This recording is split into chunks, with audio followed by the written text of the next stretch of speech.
చిన్న ప్రార్థన చేసుకుని దేవుని వాక్యాన్ని మనం ధ్యానం చేసుకుందాం. పరిశుద్ధుడా, ప్రేమ కలిగిన దేవ, నీ ఘనమైన శ్రేష్టమైన నామానికి వందనాలు తెలియజేస్తున్నాను ప్రభువా. ఈ రాత్రికాల సమయం మందు ఈ ఆన్లైన్ ప్రేయర్లో నీ బిడ్డలుగా, నీ పిల్లలుగా చేరి నిన్ను స్తుతించి నీ నామాన్ని ఘనపరిచే ఈ భాగ్యాన్ని మీరు అనుగ్రహించిన విధానం కొరకు దేవానికి వందనాలు తెలియజేస్తున్నాను. ఇదిగో ప్రభా, ఈ సమయంలో నీ దీనదాసుడైన నన్ను మీరు మరుగుపరిచి నీ ఆత్మతో నింపి కూడి వచ్చినటువంటి నీ ప్రజలతో మీరే మాట్లాడి సకల ఘనత మహిమ ప్రభావాలు మీరు మాత్రమే పొందమని లోకరక్షకుడైన యేసుక్రీస్తు నామంలో ప్రార్థించి వేడుకుంటున్నాను తండ్రి, ఆమేన్. మరొకసారి మీ అందరికీ నా ప్రేమపూర్వకమైన వందనాలు తెలియజేస్తూ, ఇక్కడ అభిషక్తులైన దైవ సేవకులందరికీ నా ప్రేమపూర్వకమైన వందనాలు తెలియజేస్తూ ఈ సమయంలో దేవుని వాక్యాన్ని మనం ధ్యానం చేసుకుందాం. రాసుకునే వాళ్ళు రాసుకోవచ్చు. ఈ రోజు నేను చెప్పబోతున్నటువంటి సబ్జెక్ట్ పేరు, ఈ రోజు నేను చెప్తున్నటువంటి వాక్యం యొక్క పేరు, ఈ రోజు నేను చెప్తున్నటువంటి అంశం యొక్క పేరేమంటే, బాప్తిసం తీసుకొని పరిశుద్ధునిగా బ్రతుకుతున్నావా, లేకపోతే బాప్తిసం తీసుకొని పాపిగానే జీవిస్తున్నావా? రాసుకోండి. రాసుకునే వాళ్ళు రాసుకోండి, వినేవాళ్ళు వినండి. ఈ రోజు నేను చెప్పబోతున్నటువంటి పాఠం యొక్క పేరు, ప్రసంగం యొక్క పేరు, బాప్తిసం తీసుకొని పరిశుద్ధునిగా బ్రతుకుతున్నావా, లేకపోతే బాప్తిసం తీసుకొని పాపిగానే జీవిస్తున్నావా? ప్రియమైన వారులారా, ఈ లోకములో, ఈ ప్రపంచంలో, అది ఇండియా కావచ్చు, పాకిస్తాన్ కావచ్చు, అమెరికా కావచ్చు, ఆస్ట్రేలియా కావచ్చు, నువ్వు ఏ కులస్తుడైనా, ఏ మతస్థుడైనా, ఏ సంఘానికి, ఏ వర్గానికి సంబంధించిన వ్యక్తివైనా, నువ్వు నల్లోడైనా తెల్లోడైనా, నువ్వు ఎంత రూపవంతుడైనా, ఎంత సౌందర్యవతి అయినా, నువ్వు ఏ మోడల్లో ఉన్నా, నీకు చదువు ఉన్నా, చదువు లేకపోయినా, నువ్వు పేదవాడువైనా, నువ్వు ధనవంతుడైనా, నువ్వు సినిమా యాక్టర్ అయినా, డాక్టర్ అయినా, కలెక్టర్ అయినా, నువ్వు రకరకాల భాషలు మాట్లాడగలిగినటువంటి మాటకార్యమైన నీకున్నటువంటి టాలెంట్ ద్వారా ఎదుటి వ్యక్తిని కూడా ఆకర్షింపచేసి ఆశ్చర్యపరచగలిగిన చమత్కార్యమైన ఈ లోకంలో జీవిస్తున్నటువంటి ఎవరైనా సరే, అతనికి ఎంత టాలెంట్ ఉన్నా సరే, ప్రతి టాలెంట్ తో పాటు ప్రతి మనిషి జీవితంలో ఒక మచ్చ ఉంటుంది. ఏముంటుంది? నిజం. నువ్వు హిందూ కావచ్చు, క్రిస్టియన్స్ కావచ్చు, ముస్లిమ్స్ కావచ్చు, నువ్వు మంచి మాటకారి కావచ్చు, నువ్వు సకల విద్య ప్రావీణ్యత కలిగిన వారు కావచ్చు, మంచి టాలెంట్ పర్సన్ కావచ్చు, నువ్వు ఎవరైనా సరే, ఎన్ని టాలెంట్ ఉన్నా కూడా ప్రతి మనిషి జీవితంలో ఒక మచ్చ ఉంటుంది. ఏమిటా మచ్చు? ఏమిటా మచ్చు? మన దేహం మీద కనబడుతున్నటువంటి, మన అవయాల మీద కనబడుతున్నటువంటి, మన శరీరం మీద కనబడుతున్నటువంటి పుట్టుమచ్చలు కాదండి. ఏంటి మచ్చ అంటే? పాపమనే మచ్చు. ఏంటంట? పాపమనే మచ్చు ప్రతి మనిషి జీవితంలో ఉంది. పాపం. ఎస్, మనిషి పాపం చేశాడు. ఏం చేశాడు చెప్పాలి, మీరు అడిగినప్పుడు చెప్పాలి. మనిషి పాపం చేశాడండి. పుట్టినప్పటి నుండి ఇప్పుడు దాకా ఎన్నెన్నో పాపాలు చేశాడు. అది మాటల ద్వారా కావచ్చు, చూపుల ద్వారా కావచ్చు, వస్త్రధారణ ద్వారా కావచ్చు, క్రియల ద్వారా కావచ్చు, స్వభావం ద్వారా కావచ్చు, నడవడిక ద్వారా కావచ్చు, ప్రతి మనిషి భూమి మీద బ్రతుకుతున్నటువంటి ప్రతి మనిషి పాపము చేశాడు. అది చిన్న తప్పైనా పెద్ద తప్పైనా తప్పు తప్పే. చిన్న పాపమైనా పెద్ద పాపమైనా పాపము పాపమే. ఎన్ని టాలెంట్లున్నా ప్రతి మనిషి జీవితంలో ఏముంటుంది? పాపం అనే మచ్చు ఉంది. ఎవరు చెప్పారు ఈ మాట? ప్రపంచాన్ని నడిపిస్తున్నటువంటి నాయకులు చెప్పారా? అధికారులు చెప్పారా? మంత్రులు చెప్పారా? రాజులు చెప్పారు? ఎవరు చెప్పారు ఈ మాట? మనిషి జీవితంలో పాపం ఉందని, మనిషి పాపం చేశాడని ఎవరు చెప్పారు? బైబిల్ చెప్తోంది ఈ మాట, జీవ గ్రంథం చెప్తుంది ఈ మాట, పరిశుద్ధ గ్రంథం చెప్తుంది మాట. ఏమని? మనుషులందరూ పాపము చేసి దేవుడు అనుగ్రహించే మహిమను పొందలేకపోతున్నారు. మనిషి ఎన్నెన్నో పాపాలు చేశాడు, చేయకూడని పాపాలు చేశాడు. అది తెలిసి కావచ్చు, తెలియక కావచ్చు, ఎవరైనా సరే పాపము చేశాడు. అందుకని దేవుని వాక్యం చెప్తుంది, మనుషులందరూ పాపము చేసి దేవుడి అనుగ్రహించే మహిమను పొందలేకపోతున్నారు. మనిషి ఏం చేశాడంట? పాపం చేశాడు. మనమే కాదండి పాపం చేసేది.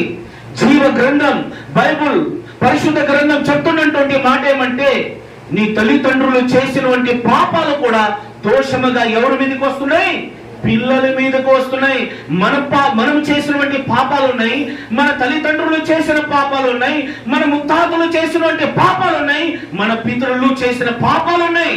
మనము చేసినటువంటి పాపాలు, మన ముత్తాతలు చేసినటువంటి పాపాలు కుప్పలు కుప్పలుగా శాపంగా మారి మన తల మీద వచ్చింది. అందుకని దేవుడు అనుగ్రహించే మహిమను పొందలేకపోతున్నాము. మరి పాపము నుండి విడిపించబడాలంటే ఎలా? పరిశుద్ధునిగా మారాలంటే ఎలా? పాప బంధకాల నుండి మనం విడిపించబడాలంటే ఎలా? పాపం ముసుగు నుండి మనం బయటికి రావాలంటే ఎలా? పాపం నుండి విడిపించబడాలంటే ఎలా? ఏం చేస్తే మన పాపాలు పోతాయి? ఏం చేస్తే మన పాపాలు క్షమించబడతాయి? ఈ పాపం అనే బంధకాల నుండి, వ్యసనం నుండి మనం ఎలాగ బయటకు వస్తాము అని ఆలోచిస్తే ఈ దినాలలో ప్రపంచంలో భూమి మీద బ్రతుకుతున్నటువంటి ప్రతి మనిషి యొక్క నోట వచ్చే మాట ఏమంటే, మన పాపాలు పోవాలంటే దాన ధర్మాలు చేయాలి. దాన ధర్మాలు చేయటం వలన మన పాపాలు పోతాయి. ఏం చేయటం వలనంట? హలో అక్కల్లారా, వింటున్నారా మీరు? ఎక్కడో నేను మీతోనే మాట్లాడతాను. నేను అడిగినప్పుడు సమాధానం చెప్పండి. ఏం చేయటం వల్ల పాపాలు పోతాయంట? దాన ధర్మాలు చేయటం వల్ల పాపాలు పోతాయంట. దాన ధర్మాలంటే భూదానం ఉంది, అన్నదానం ఉంది, వస్త్రదానం ఉంది, రక్తదానం ఉంది. ఈ రోజు మనిషి నమ్ముతున్నటువంటి మాట, మనిషిని అనుకునే మాట, మనిషి యొక్క మూఢనమ్మకాలు అదేమంటే, మన పాపాలు పోవాలంటే దాన ధర్మాలు చేయాలి. ఏమండి? ఒక పూట అన్నం ఇస్తే నీ పాపాలు పోతాయా? ఒక జత వస్త్రం ఎవరికైనా ఇస్తే పాపాలు పోతాయా? ఏ గ్రంథమైనా రాయబడిందా? బైబిల్ చెప్పిందా అలాగా? పురాణం చెప్పిందా ఇలాగా? లేకపోతే భగవద్గీత చెప్పిందా ఇలాగా? దాన ధర్మాలు చేయటం వల్ల మన పాపాలు పోవు. మరి దాన ధర్మాలు చేయటం వల్ల మనకి ఏమొస్తుంది అని మనం ఆలోచిస్తే, దాన ధర్మాలు చేయటం వల్ల మనకి ఏమొస్తుందంటే పుణ్యం వస్తుంది. చెప్పలేమొస్తుంది? పుణ్యం వస్తుంది, ప్రతిఫలం వస్తుంది. ఎవరు చెప్పారు ఈ మాట? దాన ధర్మాలు చేయటం వల్ల మనకి పుణ్యం వస్తుంది అని ఎవరు చెప్పారంటే యేసు ప్రభు చెప్పాడు. జీవ గ్రంథం చెప్తుంది, బైబిల్ చెప్తుంది. మత్తయి సువార్త 5వ అధ్యాయం 7వ వాక్యంలో రాయబడినటువంటి మాట ఏమంటే, కనికరించేవారు ధన్యుడు, వారు కనికరమును పొందుదురు. పేదవారికి సహాయం చేస్తే రహస్యమందు చూచుచున్నటువంటి నీ తండ్రి నీకు ప్రతిఫలం ఇస్తాడు. యేసు ప్రభు చెప్తున్నాడు, నీవు దాన ధర్మాలు చేయటం వలన, పేదవారికి సహాయం చేయటం వలన నీకు దీవెనలు వస్తాయి. ఆ తండ్రి అయిన దేవుడు నీకు ప్రతిఫలం ఇస్తాడు. అంతేగాని నువ్వు తరతరాలుగా చేసినటువంటి పాప దోషాలు పోవు. దాన ధర్మాలు చేయటం వల్ల, అన్నం పెట్టడం వల్ల, లేకపోతే ఎవరికో రక్తం పంచిపెట్టడం వల్ల నీ పాపాలు పోవు. మనం చేసిన పాపాలు ఉన్నాయి, మన తల్లిదండ్రులు చేసినటువంటి పాపాలు ఉన్నాయి, మన పితరులు చేసిన పాపాలు ఉన్నాయి. తరతరాలుగా కుప్పలు కుప్పలు మిలిగంటి ఆ పాపాలన్నీ శాపముగా మన మీదకు వచ్చినాయి. మరి ఇప్పుడు ఈ పాపము నుండి విడిపించబడాలంటే ఎలా? దాన ధర్మాలు చేయటం వల్ల మన పాపాలు పోవు, మనకి పుణ్యం వస్తుంది. మరి పాపం నుండి విడిపించబడాలంటే ఎలా అని మనం ఆలోచిస్తే, ప్రతి సేవకుడు చెప్పే మాట, ప్రతి పాస్టర్ గారు చెప్పే మాట, ప్రతి సంఘానికి తెలిసినటువంటి మాట, ప్రతి విశ్వాసులకు తెలిసినటువంటి మాట, ప్రతి సండే స్కూల్ పిల్లలకు కూడా తెలిసినటువంటి మాట అదేమంటే, బాప్తిసం తీసుకోవటం వలన మన పాపాలు పోతాయి. బాప్తిసం తీసుకోవటం వలన మన పాపాలు పోతాయి.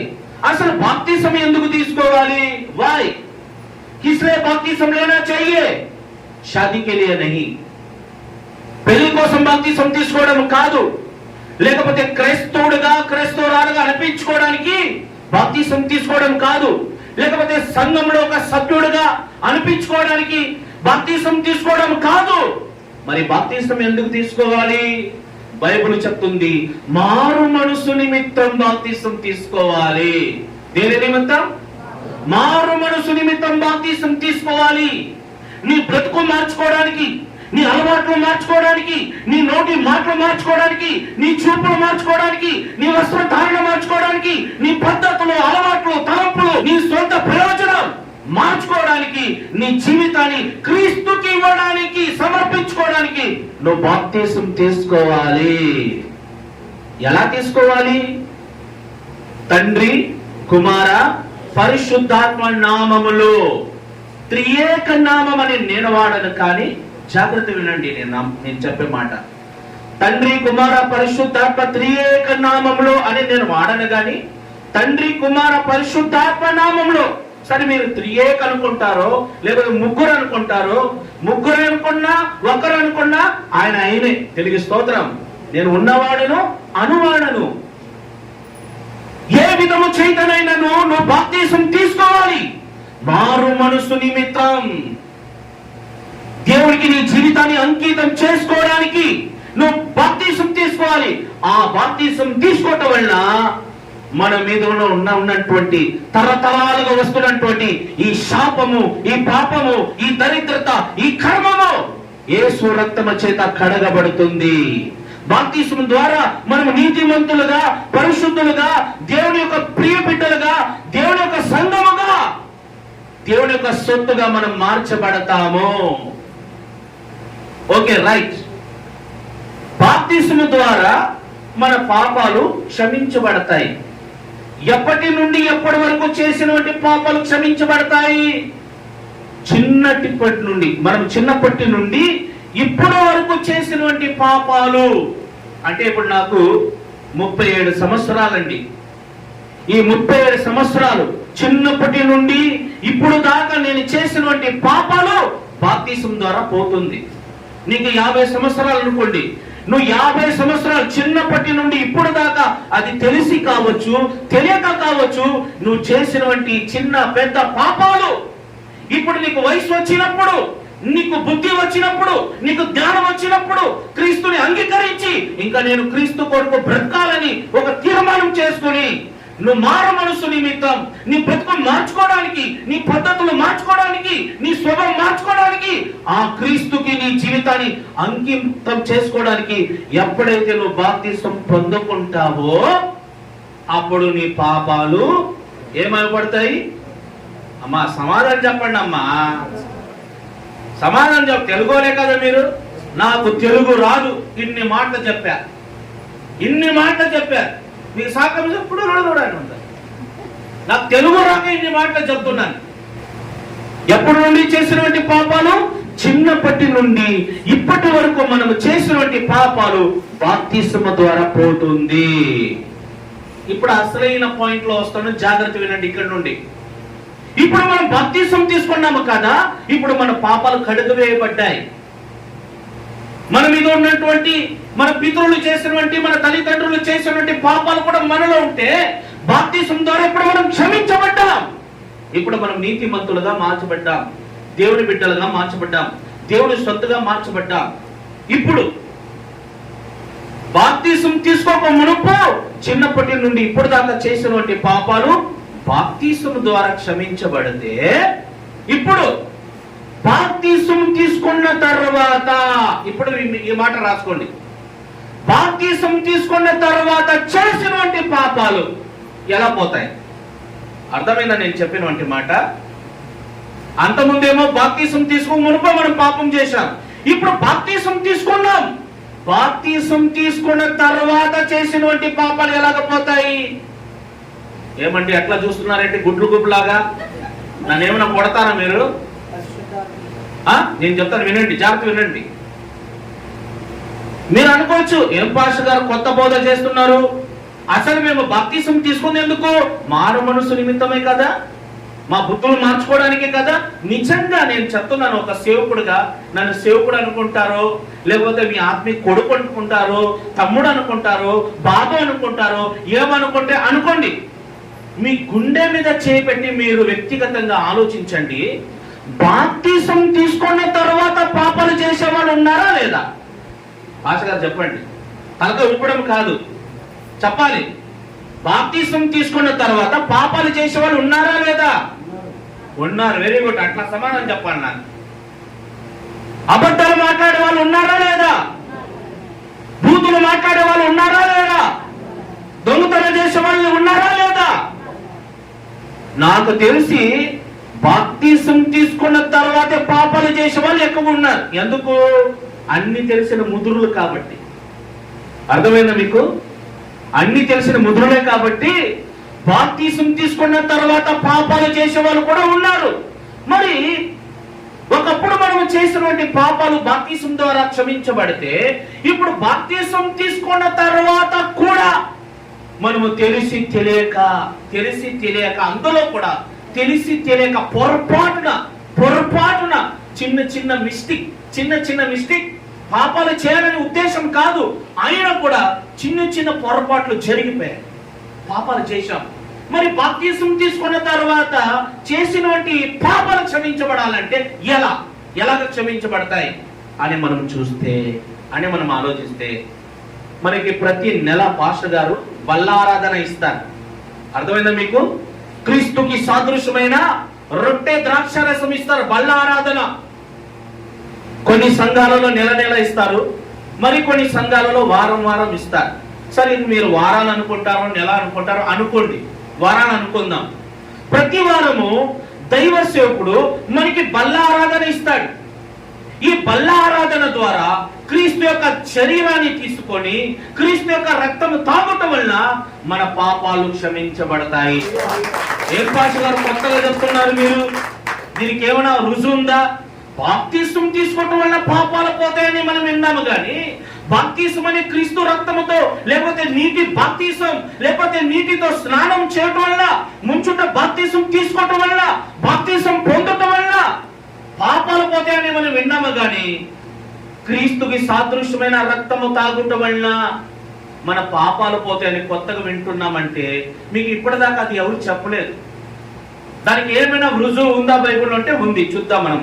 మత్తయి సువార్త 26వ అధ్యాయం, మత్తయి సువార్త 26వ అధ్యాయం 27, 28 చదువుకుందాం.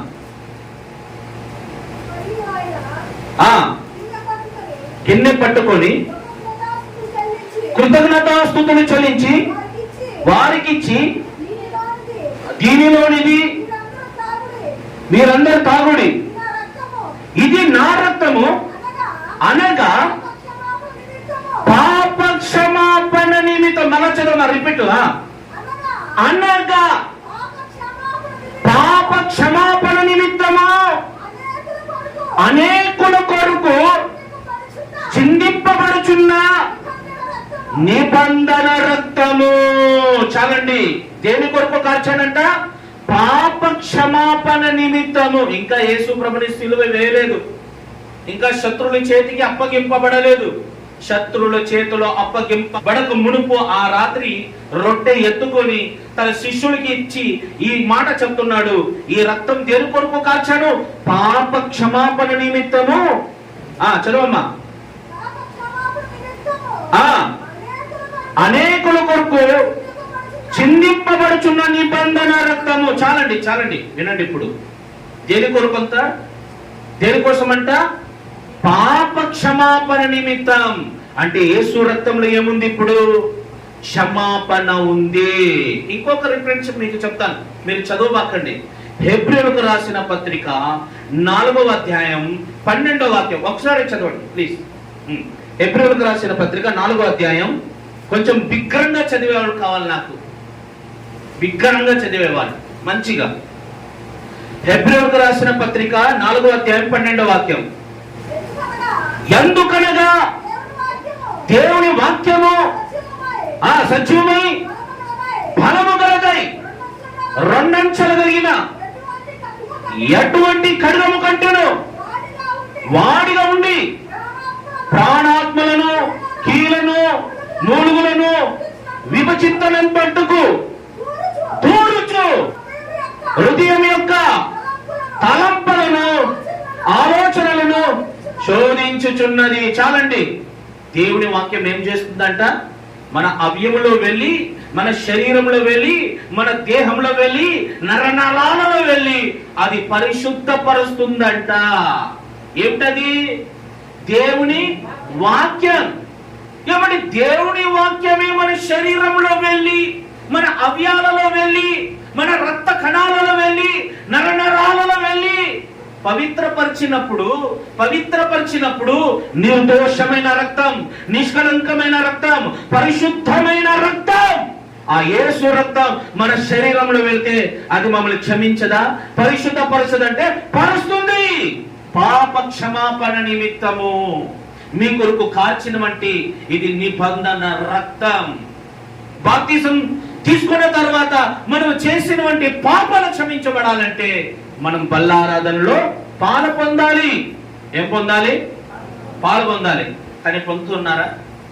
చాలా మంది దేవుని బిడ్డలు, చాలా మంది విశ్వాసులు బల్లారాధనకి దూరమైపోతుంటారు, మిస్ అయిపోతుంటారు. పాస్టర్ గారేమో ప్రతి వారం లేకపోతే ప్రతి నెల నా బిడ్డలు, నా సంఘం బాగుండాలి, వాళ్ళు పరిశుద్ధంగా ఉండాలి, సత్యంలో నుండి సర్వ సత్యంలోనికి వారిని నేను నడిపించాలి, నా తండ్రి ఎదుట పెళ్లి కుమార్తె వలె ఒక పరిశుద్ధమైన కన్యకగా, పరిశుద్ధమైన ఒక పెళ్లి కుమార్తెగా నేను రెడీ చేయాలని దైవ సేవకులు బల్లారాధన ఇస్తుంటే చాలా మంది విశ్వాసులు చెప్పే మాట ఏమంటే, పాస్టర్ గారు ఈ వారం నేను సిద్ధపడలేదు, వచ్చే వారం తీసుకుంటాను. పాస్టర్ గారు బల్లారాధన తీసుకోవడానికి నేను ఈ వారం నేను సిద్ధపడలేదు, వచ్చే వారం తీసుకుంటానని ఏం చేస్తుంటారు? మిస్ అయిపోతుంటారు, దూరపరచుకుంటుంటారు. ప్రతిదానికి సిద్ధపాటు ఉంటుందండి మీకు. రేపు ఏం వండుకోవాలో, ఫలానా ఊరికి వెళ్ళేటప్పుడు ఏ చీర కట్టుకోవాలో, ఊరికి వెళ్ళేటప్పుడు ఏం వండుకొని వెళ్ళాలో, ప్రతిదానికి సిద్ధపాటు ఉంటుంది. కానీ బల్లారాధన వచ్చేసరికి, దేవుని సన్నిధి వచ్చేసరికి నేను సిద్ధపడలేదు. ఇలాగా మీరు సిద్ధపడకుండా బల్లారాధనకి మీరు దూరం అయిపోతే వారము మనము చేసినటువంటి పాపాలు కుప్పగా మన జీవితంలో నిలిచిపోతాయి. ఒకవేళ నువ్వు ప్రతి వారమును బల్లారాధనలో పాలు పొందితే, బాప్తిసం తీసుకున్న తర్వాత కూడా ఏదో తెలియక చిన్న పొరపాట్లు చేసి ఉంటే బల్లారాధన ద్వారా అది క్షమించబడుతుంది. అలాగని మీరు ఇంటికి వెళ్ళి పాపాలు చేసి ఆ బల్లారాధన తీసుకుంటే మన పాపాలు పోతాయని ఆ పలానా చిన్నేశ్వర గారు చెప్పారని వారాలు పాపం చేసి వారాల బల్లాలో పాల్గొనబాకండి. యేసు ప్రభు ఏమన్నాడంటే, అవివేకంగా తీసుకుంటే, అజాగ్రత్తగా తీసుకుంటే శాపం వస్తుందంట, రోగాలు వస్తాయంట. చాలా భయముతో, వణుకుతో నిన్ను నువ్వు శుద్ధీకరించుకొని బల్లలో పాలు పొందాలి. ఒకవేళ నువ్వు బల్లలో పాలు పొందిపోతే నీ మీద పాపం వస్తుంది. మరణం అనే బంధకాలలో పడిపోతావు, పాపం అనే మరణంలో పడిపోతావు. చూడండి ఒకసారి, మరణకరమైన పాపంలో పడితే మనం చేసినటువంటి పాపం వలన వచ్చే జీతం మరణం. ఇప్పుడు మరణకరమైన పాపంలో పడితే దానికి క్షమాపణ ఉండదు. అంటే బాప్తిసం తీసుకున్న తర్వాత కూడా చిన్న పొరపాట్లు చేస్తున్నావు, అది క్షమాపణ తీసుకోకుండా ప్రభు బల్లారాధనలో పాలు పొందకుండా నువ్వు ఉంటే ఆ పాపాలు నీ జీవితంలో మిగిలిపోతే ఆ తర్వాత నువ్వు ఎంత వేడుకున్నా కూడా క్షమాపణ ఉండదు. మరణకరమైన పాపంలో నువ్వు పడితే దానికి క్షమాపణ ఉండదట. ఒకసారి చూడండి, మొదటి యోహాను రాసిన పత్రిక 5వ అధ్యాయం 16వ వాక్యం. తన సహోదరుడు, ఈ మాట మీరు అండర్లైన్ చేసుకోండి. మరణకరము కాని పాపము చేయగా ఎవడైనను అతడు వేడుకొనగా మరణము కాని పాపము చేసిన వానికి జీవము దయచునంటే క్షమాపణ అనుగ్రహించబడుతుంది. జీవం అంటే క్షమాపణ. నెక్స్ట్ ఇక్కడ ఈ మాట కూడా అండర్లైన్ చేసుకోండి. మరణకరమైన పాపము ఒకటి ఉంది, దాని గురించి నేను చెప్పట్లేదంటే మీరు ప్రార్థన చేశారని విన్నానని మాట. ఇప్పుడు వినండి, ఇక్కడ చాలు ఇక్కడ రెండు పాపాలు ఉన్నాయి ఈ వాక్యంలో. ఒకటి మరణకరము కాని పాపం, మరణకరము కాని పాపం ఉంది, మరణకరమైన పాపం కూడా ఉంది. అంటే క్షమించబడడానికి యోగ్యమైన పాపం ఉంది, క్షమించబడడానికి యోగ్యత లేని పాపం ఉంది. మన సంఘంలో ఎవరైనా ఒక పాపం చేశాడంట, తప్పు చేశాడండి, అది చిన్న పొరపాటు అయితే క్షమించబడడానికి యోగ్యకరమైన పాపం ఉంటే క్షమించబడతాం. కొన్ని పాపాలు ఎలా ఉంటాయంటే దానికి క్షమించడానికి యోగ్యత ఉండదు. ఆత్మని దూషించేవారు ఇంకా క్షమాపణ వారికి దొరకదు. మరి ఏముంటుంది? మరణకరమైన పాపం చేసే వారికి ఇంకా మరణమే ఉంటుంది, ఇంకా క్షమాపణ ఉండదు. ఇప్పుడు జాగ్రత్త వినండి నా మాట. చాలా మంది చెప్పే మాట ఏమంటే, పాస్టర్ గారు నేను బాప్తిసం తీసుకున్న తర్వాత ఏ పాపము నేను చెయ్యలేదు, నేను క్రీస్తుని ధరించుకున్న తర్వాత, మారు మనసు పొందిన తర్వాత, నేను పరిశుద్ధాత్మ పొందుకున్నాను, సంఘంలో అందరికంటే ఎక్కువగా నేనే అన్య భాషలు మాట్లాడతాను, వాళ్ళు డ్రమ్ము కొడుతుంటే ఈ అయ్యగారు వర్షిప్ చేస్తుంటే అందరికంటే ముందు నా మీద పరిశుద్ధాత్మ దిగి వస్తుంది, సంఘంలో నేనే సంఘ పెద్దరాల్ని, నేనే భక్తురాల్ని అని చాలా మంది అబద్ధం చెప్తున్నారు. నువ్వు గుండె మీద చేయి పెట్టుకొని నీకు నువ్వే నిజంగా చెప్పుకో, నిజంగా నువ్వు పరిశుద్ధాత్మ పొందావా? బాప్తిసం తీసుకున్న తర్వాత నిజంగా నువ్వు పరిశుద్ధరాలుగా బ్రతుకుతున్నావా, లేకపోతే అబద్ధం చెప్తున్నావా? లేకపోతే పరిశుద్ధాత్మ పొందినట్లు, అన్య భాషనికి వచ్చేనట్లు, ప్రవచన కలిగిన ఆత్మను పొందినట్లు నటిస్తున్నావా? అది నీ మనసాక్షికే తెలియాలి. Praise the Lord. చాలా మంది దైవ సేవకులు కూడా అబద్ధం చెప్తారు. విశ్వాసులే కాదు, దైవ సేవకులు కూడా ఏం అబద్ధం చెప్తారంటే, నేను రాజమండ్రి అనే ప్రాంతంలో ఇలాగ మీటింగ్స్కి వెళ్ళాను, ప్రసంగికుడికి కాదు, మామూలుగా వెళ్ళాను, మీటింగ్స్ ఉంటే అక్కడికి వెళ్ళాను. ఒక పెద్ద ఆయన వచ్చాడు, పెద్ద పాస్టర్ గారు. ఆయన ప్రసంగం చెప్తూ ఏం చెప్తున్నాడంటే, ప్రసంగం చెప్పకుండా, వాక్యం చెప్పకుండా పక్కనుండే సేవకుల్ని విమర్శిస్తున్నాడు. ఏమని? నేను బైబుల్ చదవను, కొంతమంది డైరీలో రాసుకొని చెప్తారు వాక్యం. ఏమంట? డైరీలో రాసుకొని చెప్తారంట. నేను డైరీలో రాసుకోను, నాకు బైబుల్ కూడా అక్కర్లేదు, నేను అసలు బైబులే చదవను. ఒకప్పుడు 50 సార్లు నేను చదివాను, నేను నిలబడితే చాలు పరిశుద్ధాత్మ నా మీద వచ్చేస్తాడు, నాకు సిద్ధపడే అవసరం కూడా లేదు, నాకు బైబిల్ అక్కర్లేదు, బైబిల్ కూడా చదవను, నేను ప్రిపేర్ అవును, నేను డైరీలో రాసుకోను, నేను రాత్రి 3 గంటలకి ఒక్కసారి బైబిల్ చదువుతానంటే ఆ తర్వాత దినమెల్లా నేను బైబిల్ పట్టుకోను. చూడండి, నా దగ్గర బైబిల్ కూడా లేదంటున్నాడు. ఎవరు? సేవకుడు. మీరు ఒక్కరే హుషారుగా ఉన్నారు, అసలు వయసు పెద్దది కానీ చాలా హుషారుగా ఉన్నారు. దేవునికి స్తోత్రం. చప్పట్లు కొట్టండి ఒకసారి అయ్య గారికి. ఆయన వయసు చూడండి, వయసు అంత పెద్ద వయసు అయినా కూడా ఎంత హుషారుగా ఉన్నాడు. అలా ఉండాలి. ఆ పెద్ద దైవ సేవకుడు చెప్పే మాట ఏమంటే, నేను వాక్యం చెప్తాను కానీ నేను సిద్ధపడను, డైరీలో రాసుకోను, నేను డైరీలో రాసుకోను, రాత్రి 3 గంటలకు నేను వాక్యం చదువుతాను, ఆ తర్వాత నేను బైబిల్ కూడా ముట్టుకోను. అసలు దేవుని వాక్యం ఏం చెప్తుంది? కీర్తన గ్రంథంలో రాయబడినటువంటి మాట ఏమిటి? దివ్యరాత్రులు ధ్యానించువారు ధన్యులు, వారు వర్ధిల్లుతారని ఉంది. కానీ పాస్టర్ గారు ఏం చెప్తున్నాడు? నాకు బైబిల్ అక్కర్లేదు, నేను డైరీలో రాసుకోను, నేను ప్రిపేర్ అవును, నేను చదువుకోను, నేను నిలబెడితే పరిశుద్ధాత్మ దేవుడు నాతో ప్రసంగం చేపిస్తాడు అని బైబిల్ కూడా పక్కన పెట్టాడు. బైబిల్ చదువుకోకపోవడం ఏంటి? డైరీలో రాసుకోకపోవడం ఏంటి? అసలు దేవుని వాక్యంలో ఒక భక్తుడు ఏం చెప్తున్నాడు చూడండి ఒకసారి. కీర్తన గ్రంథం 119వ కీర్తన, 119వ కీర్తన, 119వ కీర్తన 99. ఈ కీర్తన చదవండి ఒకసారి. నీ శాసనములను నేను ధ్యానించుచున్నాను, కావున నా బోధకులు అందరికంటే నాకు విశేష జ్ఞానము కలుగు. చాలండి. ఇతడు ఏం చేస్తున్నాడంట? నీ శాసనములను నేను ధ్యానించుచున్నాను కావున అంటే నేను చదువుతున్నాను, దేవుని వాక్యాన్ని నేను చదువుతున్నాను కనుక నా బోధకులు అందరికంటే నాకు విశేష జ్ఞానము కలదు. ఎవరు చెప్తున్నారు ఈ మాట? కీర్తనకారుడు చెప్తున్నాడు ఈ మాట. నేను బైబిల్ చదువుతున్నాను కాబట్టి నాకు విశేషమైన జ్ఞానాన్ని దేవుడు నాకు ఇచ్చాడు. యేసు ప్రభు ఏం చెప్తున్నాడు చూద్దాం ఒకసారి. మత్తయి సువార్త 11వ అధ్యాయం 29వ వాక్యం. మత్తయి సువార్త 11వ అధ్యాయం 29వ వాక్యం. మత్తయి 11:29. యేసు ప్రభు ఏం చెప్తున్నారు? నేను సాత్వికుడును, దీన మనసు గలవాడను కనుక మీ మీద నా కాడి ఎత్తుకొని నా యొద్ద నేర్చుకున్నాడు. చాలండి. యేసు ప్రభు ఏమంటున్నాడు?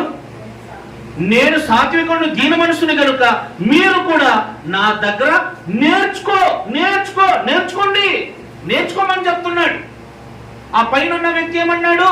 నేను దేవుడి వాక్యం ధ్యానిస్తున్నాను, చదువుతున్నాను, ప్రాక్టీస్ చేస్తున్నాను కాబట్టి నాకు విశేష జ్ఞానం ఉంది.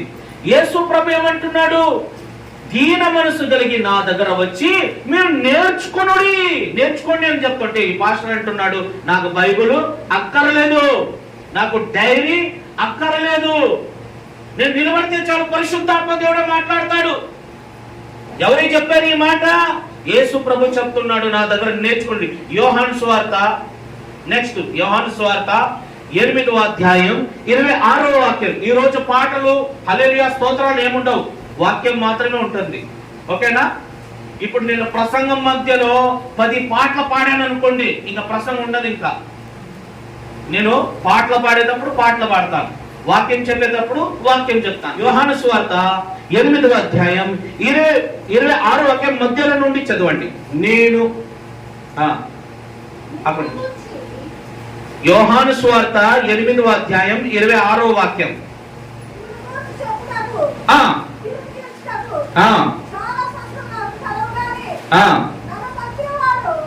నన్ను పంపినవాడు నేను ఆయన యొద్ద వినిన సంగతులే లోకమునకు బోధించుచున్నాను. చాలా వెరీ గుడ్. అమ్మగారి కోసం ఒక చప్పట్లు కొట్టండి. ఈ అయ్యగారు పెద్ద వయసు, ఆ అమ్మగారు పెద్ద వయసు. చూడండి వాళ్ళ వయసు చూడండి. వాళ్ళు చదువుతున్నారు కానీ మీరు చదవలేకపోతున్నారు. వాళ్ళు సమాధానం చెప్తున్నారు కానీ మీరు సమాధానం చెప్పలేకపోతున్నారు. యేసు ప్రభు ఏమంటున్నాడు? నేను ఆయన యొద్ద వినిన సంగతులే లోకమునకు బోధిస్తున్నాను. ఎవరు చెప్పారు ఈ మాట?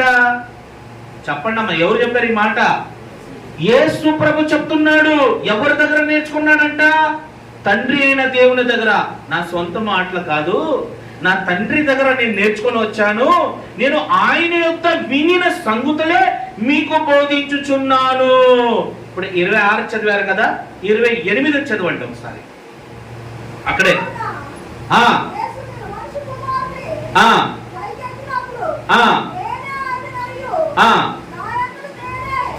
నా అంతట నేనే ఏమీ చేయక తండ్రి నాకు నేర్పినట్లు ఈ సంగతులు మాట్లాడుచున్నాను.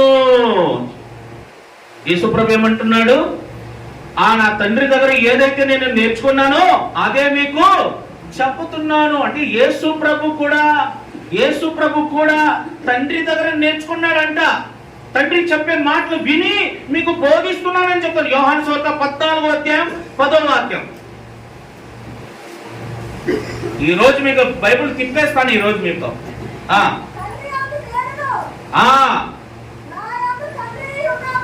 Okay, very good. నేను చెప్పుచున్న మాటలు నా అంతట నేను చెప్పట్టలేదు. చాలండి. ఇప్పుడు యేసు ప్రభు ఏం చెప్పుకుంటూ వచ్చాడు? మన కొరకు ప్రాణం పెట్టాడు కదా యేసు ప్రభు, మరణించి తిరిగి లేచాడు కదా. యేసు ప్రభు ఏమంటున్నాడు? ఆయన 33.5 సంవత్సరం దేవుని సేవ చేశాడు భూమి మీద. అప్పుడు శిష్యులతో గాని అక్కడ ఉన్నటువంటి ప్రజలతో ఏం చెప్తున్నాడు? నా స్వంత మాటలు నేను ఏది కూడా బోధించలేదు, నా తండ్రి యొద్ద నేను ఏదైతే నేర్చుకున్నానో, ఏదైతే విన్నానో ఆ సంగతులే మీతో నేను చెప్పుతున్నాను. అంటే యేసు ప్రభు కూడా తండ్రి అయిన దేవుని దగ్గర నేర్చుకొని వచ్చాడంట. కానీ పాస్ గారు ఏమంటున్నారు? నాకు బైబిల్ అక్కర్లేదు, నేను నిలబడితే చాలు, నేను ప్రిపేర్ అయ్యే అవసరం లేదు. ఈ పాస్ గారు డైరీలో రాసుకొని చెప్తాడు. ఏమంట? డైరీలో రాసుకొని చెప్తాను, నేను డైరీలో రాసుకొని చెప్పును. నేను నిలబడితే చాలు, పరిశుద్ధాత్మ దేవుడు నాకు సహాయం చేస్తాడు. ఏంటి? పరిశుద్ధాత్మ దేవుడు సహాయం చేస్తాడంట.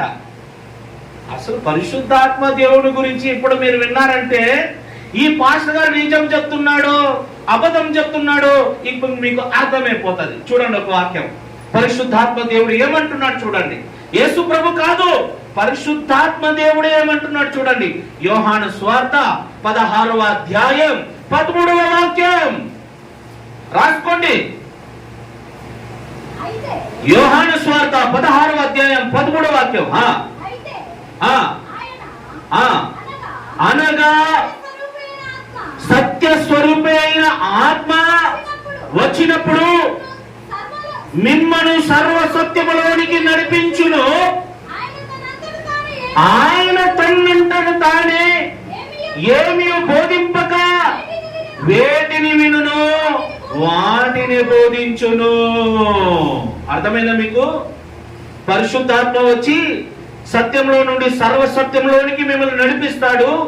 ఆయన తన్నంతట తానే ఏమి బోధింపక వేటిని వినునో వాటిని మీకు బోధించుచున్నాడు. ఎవరికి చెప్పారు ఈ మాట? ఏంటమ్మా మీరు తెలుగు వాళ్ళేనా, లేకపోతే ఈ నేర్పిన మీకు? పరిశుద్ధాత్మ దేవుడు చెప్తున్నాడు. తన్నంత తానే ఆయన ఏం కూడా చెప్పట్లేదంట. పరిశుద్ధాత్మ దేవుడు కూడా తండ్రి దగ్గర నేర్చుకుని వచ్చాడంట. అందుకని చాలా మంది ఏం చేస్తారంటే అబద్ధాలు మాట్లాడుతుంటారు. ఏమని? నేను బాప్తిసం పొందుకున్నాను, నేను ఏం తప్పు పని చేయట్లేదు, నేను మారు మనసు పొందాను, బాప్తిసం ఎప్పుడైతే తీసుకున్నానో అప్పుడు నుండి నేను ఇప్పుడు దాకా నేను ఏ పాపం చేయలేదంటే వాడు ఏమైపోతున్నాడంటే పాపంలో పడిపోతున్నాడు. ప్రకటన గ్రంథంలో రాయబడిన వంటి మాట చదవబాకండి, రాసుకోండి. ప్రకటన గ్రంథం 21వ అధ్యాయం 8వ వాక్యంలో, ప్రకటన గ్రంథం 21వ అధ్యాయం 8వ వాక్యంలో పిరికి వారు, అవిశ్వాసులు వాళ్ళందరూ అబద్ధికులు, చివరికి వస్తే అబద్ధికులు, వీరందరూ నరకానికి వెళ్ళిపోతారంట. ఎక్కడికి వెళ్ళిపోతారంట? నరకానికి వెళ్ళిపోతారంట. అబద్ధము చెబితే నేను మారు మనసు పొందిన తర్వాత, బాప్తిసం పొందిన తర్వాత నేను ఏ తప్పు చేయలేదు, నేను అబద్ధం ఆడట్లేదు అని అబద్ధము చెబితే వారు ఏం చేస్తున్నారు చూడండి ఒకసారి. యోహాను రాసిన మొదటి పత్రిక 1వ అధ్యాయం 8వ వాక్యం. మనము పాపము లేని వారమని చెప్పుకొని ఎడల, ఈ మాట మీరు అండర్లైన్ చేసుకోవాలి. మమ్మల్ని మనమే మోసపుచ్చుకుంటున్నాము. చదవమ్మా. మనలో సత్యం ఉండదు. ఈ మాట అండర్లైన్ చేసుకోండి. ఇప్పుడు నేను చెప్తాను వినండి. యోహాను రాసిన మొదటి పత్రిక 1వ అధ్యాయం 8వ వాక్యంలో మనము పాపము లేని వారము అని అనుకుంటే మమ్మల్ని మనమే మోసపుచ్చుకుంటున్నాము, అందుకని మనలో సత్యము ఉండదు. ఇప్పుడు 10వ వాక్యం చదువు. అక్కడే 1వ అధ్యాయం 10వ వాక్యం చదువమ్మా. మనము పాపము చేయలేదని చెప్పుకొని ఎడల ఆయనను, ఎవరిని? క్రీస్తుని మనం ఏం చేస్తున్నాము? చదవమ్మా.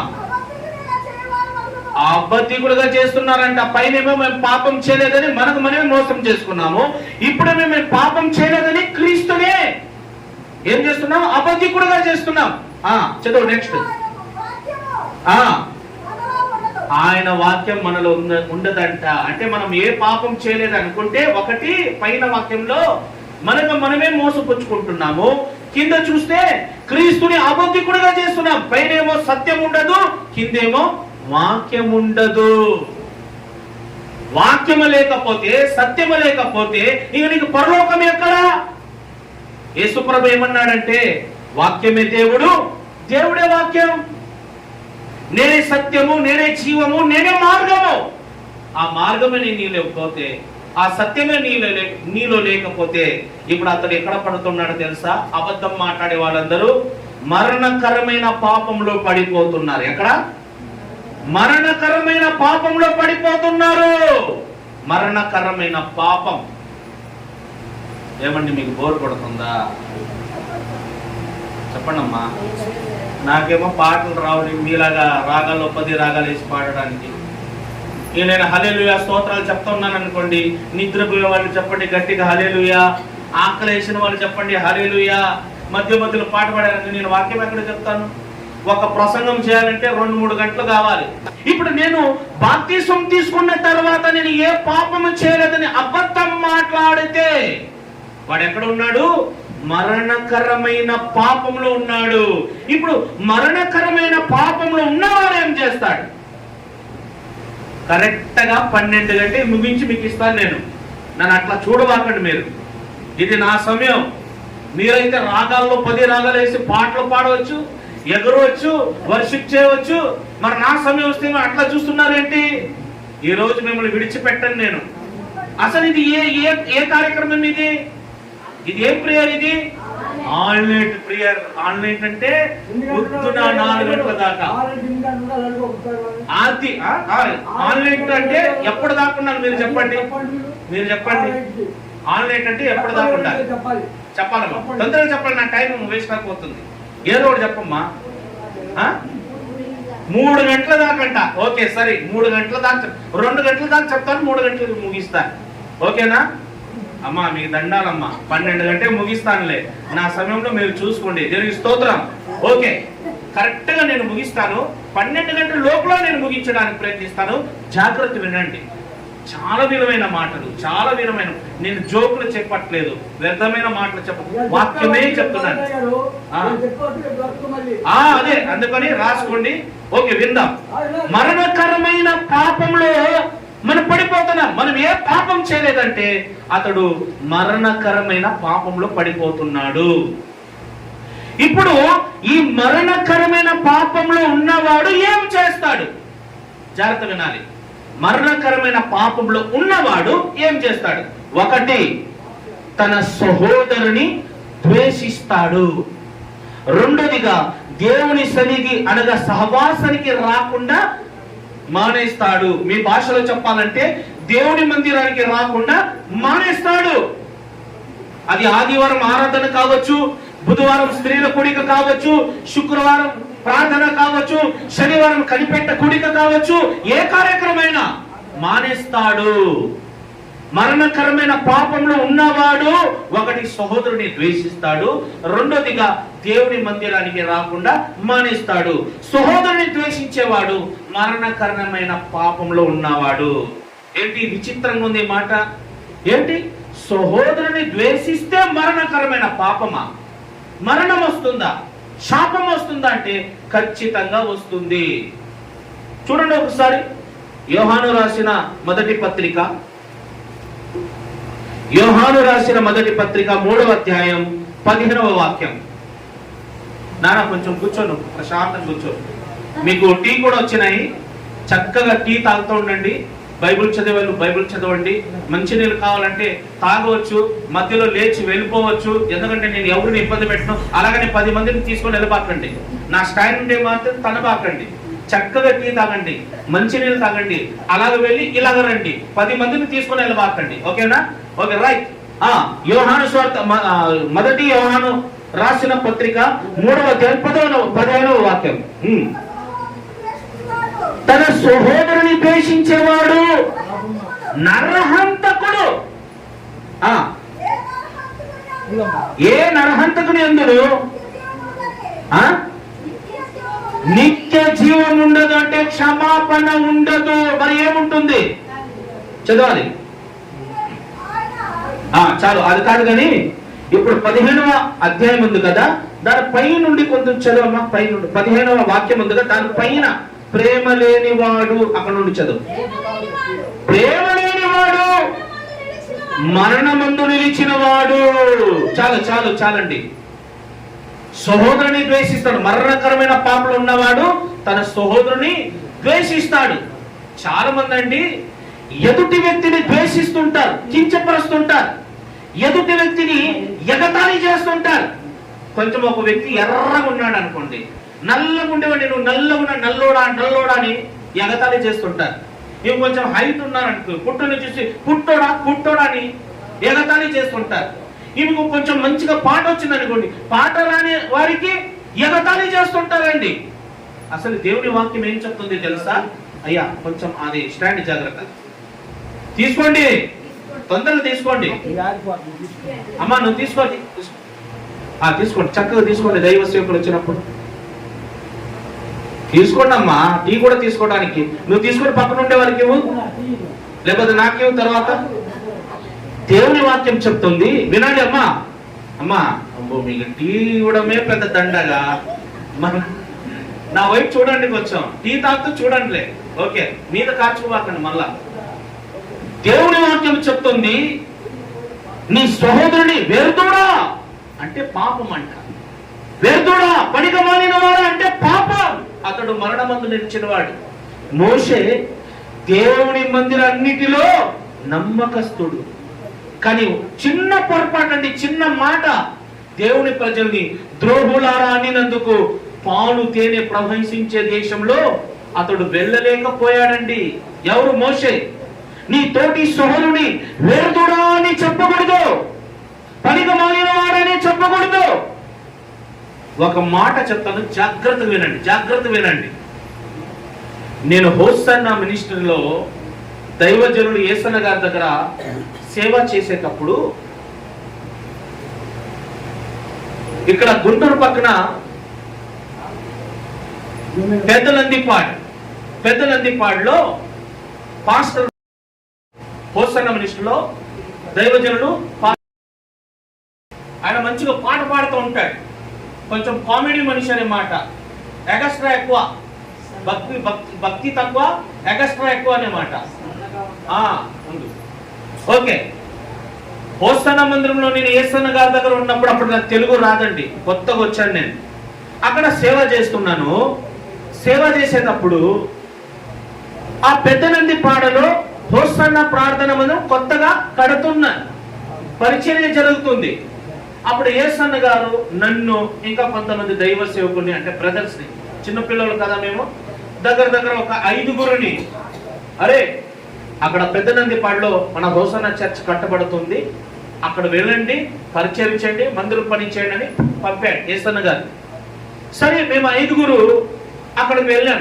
అక్కడ ఎవరు సేవ చేస్తున్నారు? మాస్టర్ గారు అక్కడ సేవ చేస్తున్నారు.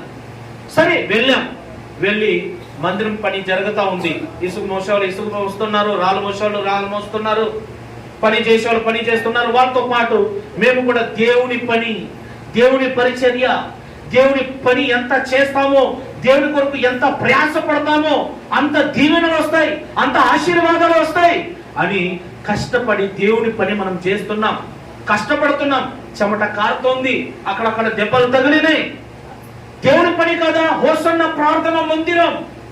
హోసన్న మందిరం కడుతున్నారు, నా వంతు నేను కూడా పని చేయాలి, నేను కూడా కష్టపడాలి, నేను కూడా ప్రయాసపడాలి, నేను కూడా చెమట కార్చాలి అని దేవుని పని అని అన్నము కూడా తినకుండా, తెలుగు కూడా రాదు చిన్నపిల్లోని, పొద్దు నుండి సాయంత్రం దాకా పనులు చేశామండి.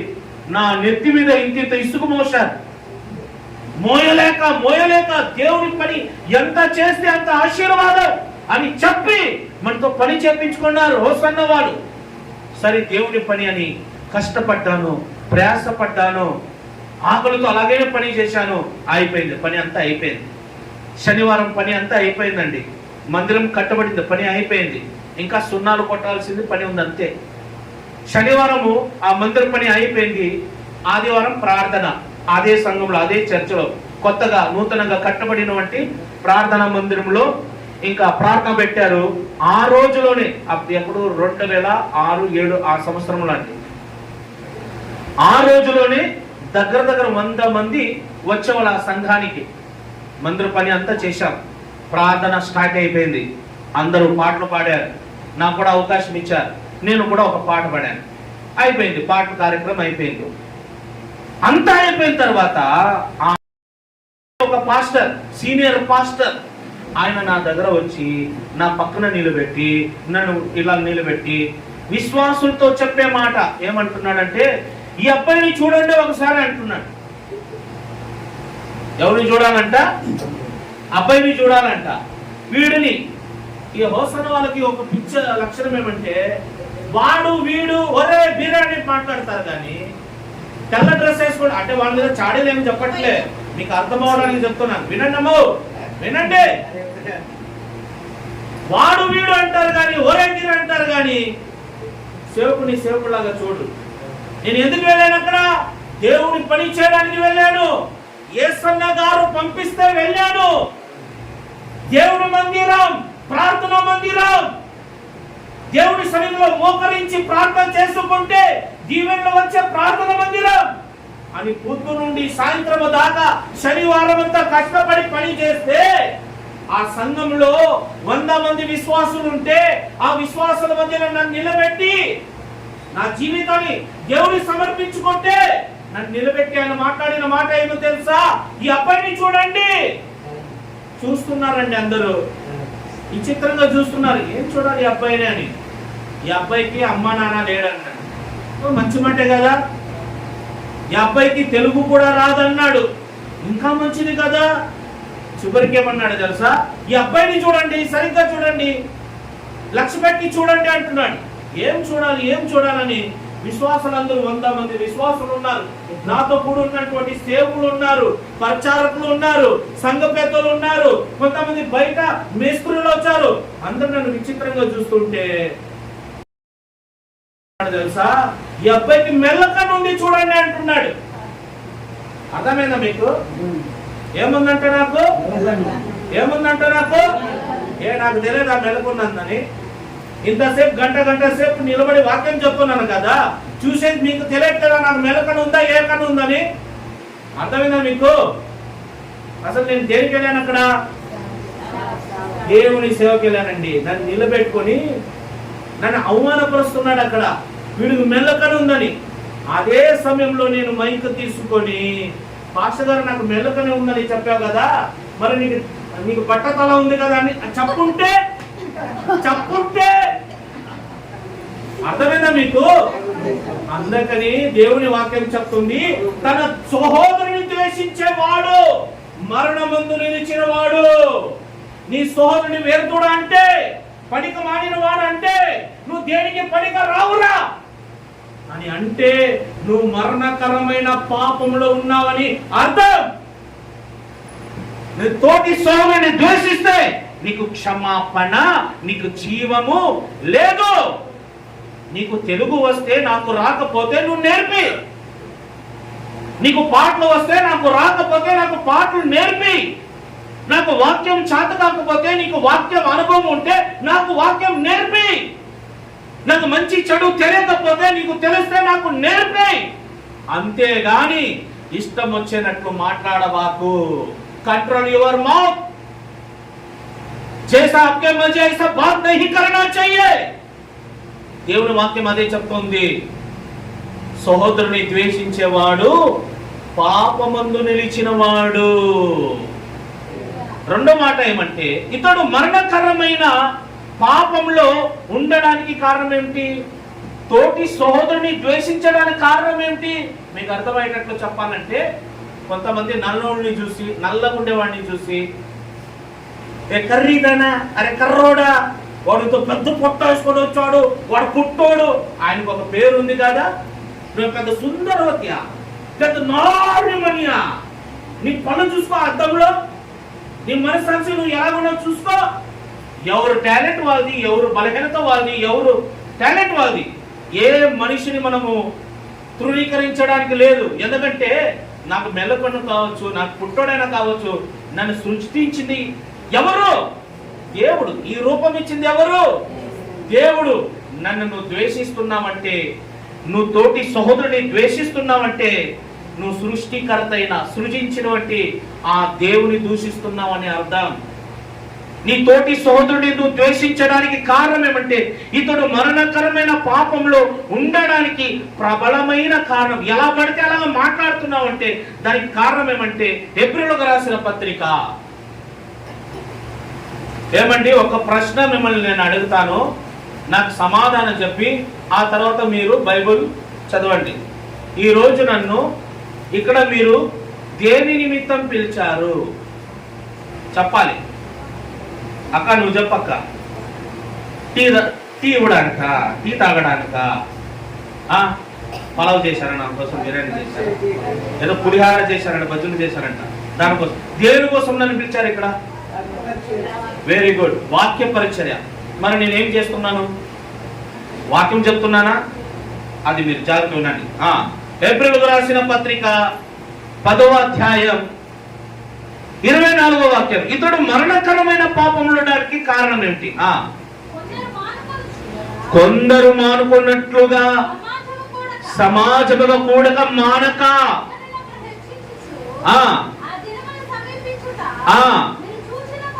చూచిన కొలది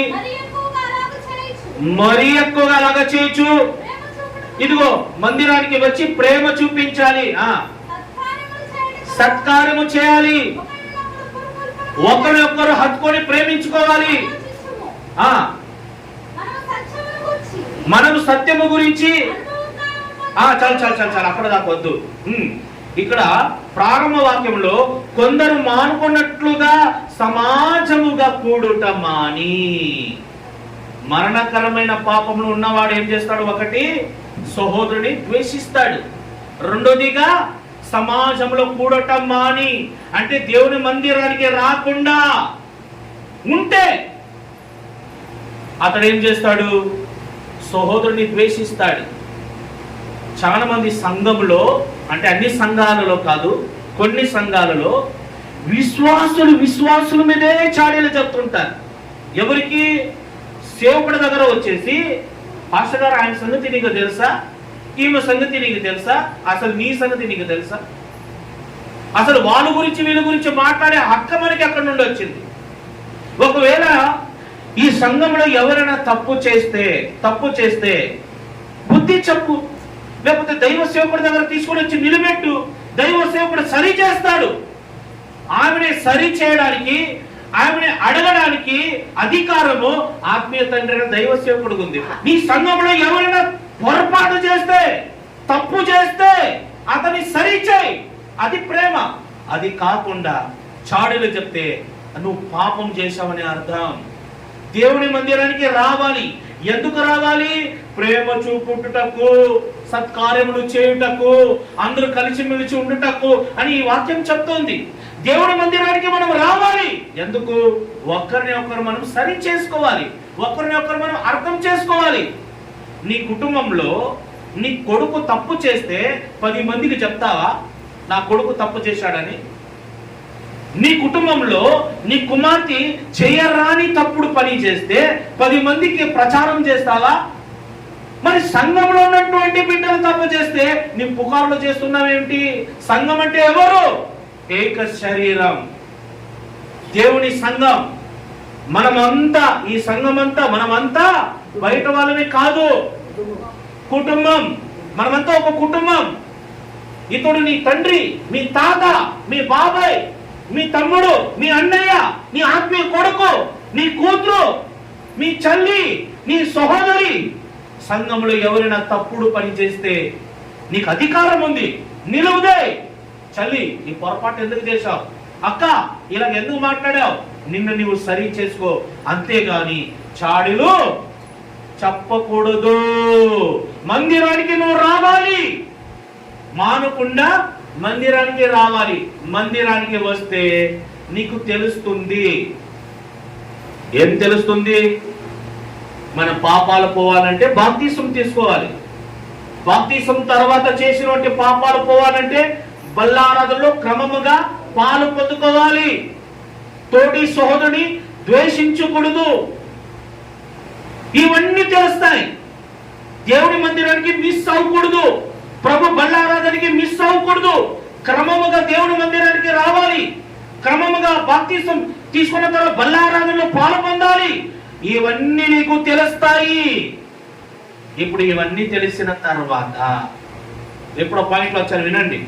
టైం ఉంది, ఇంకా చాలా టైం ఉంది. ఇప్పుడు మీరు ఇంటికి వెళ్ళిన తర్వాత అటు ఇటు తిరగడం కానీ మీకు నిద్ర పట్టదు. యేసు నామంలో మీకు దోమలు కుట్టునగాక. ఒకవేళ నిద్రపోవాలి అనుకుంటే నిద్ర రాకుండా ఉండునగాక. అంటే దేవుని వాక్యం వినకుండా ఇంటికి వెళ్తాం అనుకుంటే, ఒకవేళ మీరు శ్రద్ధగా దేవుని వాక్యం విని ఇంటికి వెళ్తే చక్కటి నిద్ర దేవుడు మీకు ఇవ్వనుగాక. చూసా, నిద్ర ఇవ్వనుగాక అంటే ఆమెను చెప్తున్నారు. వీళ్ళు భావనలు కాదు, మీరు చాలా వచ్చారండి. మీ అందరికీ పేరున వందనాలు. చాలా సంతోషం. మిమ్మల్ని చూస్తుంటే నాకు హ్యాపీగా ఉంది. ఎలా ఉంది? హ్యాపీగా ఉంది. మనం దేవుని మందిరానికి వస్తే మనకి తెలుస్తుంది. క్రమముగా దేవుని మందిరానికి వెళ్ళాలి, క్రమముగా మనం బల్లారాధనలో పాలు పొందాలి, దేవుని మందిరానికి మిస్ కాకూడదు, దైవ సేవకుడి దగ్గర వెళ్ళాలి, సహోదరుని ప్రేమించాలి, సహోదరుని సరి చేయాలి, మనమంతా ఏక కుటుంబం అని మనకి తెలుస్తుంది. ఇప్పుడు అన్ని తెలిసిన తర్వాత, బాప్తిసం తీసుకున్న తర్వాత, బల్లారాధన పొందిన తర్వాత, దేవుని మందిరానికి క్రమంగా వచ్చిన తర్వాత, దేవుని వాక్యం సమృద్ధిగా మనకు తెలిసిన తర్వాత, తెలిసి కూడా పాపము చేస్తే, అన్ని తెలిసి పాపము చేస్తే, అనుభవ జ్ఞానపూర్వకమైన పాపము చేస్తే ఇంకా క్షమాపణ ఉండదు. చూడండి ఒకసారి ఏప్రిల్కు రాసిన పత్రిక 10వ అధ్యాయం 26వ వాక్యం. ఏప్రిల్కు రాసిన పత్రిక 10వ అధ్యాయం 26వ వాక్యం. మనము సత్యమును గురించి అనుభవ జ్ఞానం పొందిన తర్వాత, బుద్ధిపూర్వకమైన, అంటే అన్ని తెలుసుకున్న తర్వాత బుద్ధిపూర్వకమైన పాపము చేస్తే, చేసిన ఎడల పాపమునకు బలి ఉండదు. పాపమునకు బలి ఉండదు అంటే క్షమాపణ ఉండదు. బుద్ధిపూర్వకమైన పాపం, అన్ని తెలిసి కూడా పాపము చేస్తే బలి ఉండదు అంటే క్షమాపణ ఉండదు. మరి ఏముంటుంది? చదవమ్మా. న్యాయ తీర్పునకు ఎదురు చూడాలి. న్యాయపు తీర్పు అంటే ఇంకా మరణ శిక్ష అనే మాట. అన్ని తెలిసి కూడా నువ్వు పొరపాటు చేస్తే, పాపము చేస్తే ఇంకా క్షమాపణ ఉండదు. దేనికి క్షమాపణ ఉండదు? నువ్వు మందిరానికి రాకుండా మానేస్తే. ఈరోజు చూడండి, ఆన్లైన్ ప్రేయర్, ప్రార్థన. ఇదే సందర్భంలో ఒక సినిమా యాక్టర్ వచ్చాడు అనుకోండి, ఇక్కడ సినిమా యాక్టర్ కానీ ఒక హీరోయిన్ వచ్చింది అనుకో, సరే అందరూ వస్తారు, కానీ దేవుని వాక్యానికి ఆన్లైన్ ప్రేయర్కి ఖాళీ, అంతే ఖాళీ. అదే భోజనాల కార్యక్రమం పెడితే మంచి ఒక మేక కోశారనుకోండి, మంచి తబ్బులేని చేశారనుకో, గుమ్మలాడుతూ కొంచెం వాసం, అందరూ ఫుల్ అయిపోతారు, అందరు తొక్కుంటూ వస్తారు. కానీ ఆన్లైన్ ప్రేయర్కి ఎవరు రారండి, ప్రార్థనకి ఎవరు రారు. దేవుని మందిరానికి రాకపోతే నీకు క్షమాపణ ఉండదు. దేవుని మందిరానికి క్రమముగా రావాలి. సంవత్సరానికి ఎన్ని వారాలమ్మా? ఒక సంవత్సరానికి ఎన్ని ఆదివారాలు వస్తున్నాయి? దగ్గర 52 ఆదివారాలు వస్తున్నాయి. ఈ వారాలు కూడా నువ్వు వారము దేవుని మందిరానికి రాకుండా మనం వేసినటువంటి అడుగులు, దేవుని సన్నిధికి, దేవుని మందిరానికి రాకుండా మనం వేసినటువంటి అడుగులు ఎక్కడ పడుతుంది తెలుసా? ఎక్కడ పడుతుంది తెలుసా? దేవుని కుమారుని మీద పడుతుంది. అంటే దేవుని వాక్యాన్ని మనం తృణీకరిస్తున్నాం, క్రీస్తుని మనం కాలుతో తన్నుతున్నాం అని అర్థం. నువ్వు మందిరానికి రాలేదంటే, నువ్వు ప్రార్థనకి రాలేదంటే, నువ్వు మందిరానికి రాకుండా నువ్వు వేసినటువంటి అడుగులు క్రీస్తు మీద పడుతుంది. నువ్వు దేవుని మందిరానికి రాకుండా వేరే పనికి వెళ్ళినా, ఈరోజు నాకు పని ఉంది, అర్జెంట్ పని ఉంది అని డబ్బు కోసం, స్నేహితుల కోసం, బంధువుల కోసం నువ్వు ప్రార్థనను మానేసి నువ్వు వేరే పనికి వెళ్తే మనం వేసినటువంటి అడుగులు క్రీస్తు మీద పడుతుంది. చదవండి ఒకసారి ఆ వాక్యం, ఇంకా ముగిస్తానులే తొందరలోనే. ఏప్రిల్కు రాసిన పత్రిక 10వ అధ్యాయం 29వ వాక్యం. ఏప్రిల్కు రాసిన పత్రిక 10వ అధ్యాయం 29వ వాక్యం. ఎట్లుండగా దేవుని మందిరానికి రాకుండా దేవుని కుమారుని పాదములతో తొక్కి, చాలండి, దేని తొక్కి? ఇట్లుండగా దేవుని కుమారుని పాదములతో త్రొక్కి. ఏమండి, దేవుని కుమారుడు ఎవరు? యేసుక్రీస్తు. అతనిని నువ్వు దేవుని మందిరానికి రాకుండా తన్నుతావా? దేవుని వాక్యాన్ని తృణీకరిస్తావా? క్రీస్తు మీద మన అడుగులు పడుతున్నాయి, మన పాదాలు పడిపోతున్నాయి. దేవుని మందిరానికి నువ్వు రాకపోతే అసలు మోషే ధర్మశాస్త్ర ప్రకారంగా విశ్రాంతి దినమున ఎవరైనా మందిరానికి రాకపోతే, విశ్రాంతి దినమున దేవుని మందిరానికి రాకపోతే, వేరే పనికి వెళ్ళిపోతే అతన్ని తీసుకుని వచ్చి రాళ్లతో కొడతారంట. ఎవరిని? విశ్రాంతి దినం అంటే దేవుని మందిరానికి వెళ్ళవలసిన సమయంలో దేవుని మందిరానికి వెళ్ళకుండా వేరే పనికి వెళ్తే అతన్ని తీసుకుని వచ్చి రాళ్ళతో కొట్టవచ్చు. కొట్టాలంటే 2-3 సాక్షులు కూడా కావాలి. ఏమని? మేము చూసాం, ఇతడు దేవుని మందిరానికి రాకుండా పలానా చోట పని చేసుకుంటున్నాడు, ఈ రోజు దేవుని మందిరానికి రాకుండా అక్కడ షికారులు చేస్తున్నారని 2-3 సాక్షులు చెప్తే అప్పుడు ఇతన్ని రాళ్ళతో కొడతారు. ఒకసారి అది చదవండి. ఏప్రిల్కు రాసిన పత్రిక 10వ అధ్యాయం 28వ వాక్యం. లైన్ లో ఉందామండి. ఏప్రిల్ రాసిన పత్రిక 10వ అధ్యాయం 28వ వాక్యం. ఎవరైనాను మోషే ధర్మశాస్త్ర ప్రకారంగా నిరాకరించిన ఎడల 2-3 సాక్షులు కనికరింపకుండా వారిని చంపుతారండి. చూడండి, ఆ రోజుల్లో 2-3 సాక్ష్యం చెప్పకపోతే, ఎవరైనా తప్పుడు పని చేస్తే, పాపం చేస్తే, ఆ పాపాన్ని ఎవరైనా చూసి సాక్ష్యం చెప్తే ఆ వ్యక్తికి శిక్ష. ఎవరు చూడలేదనుకోండి, ఇంకా చూసి చూడకుండానట్లు క్షమించి వెళ్ళిపోయేవాళ్ళు. కానీ ఇది క్రొత్త నిబంధన.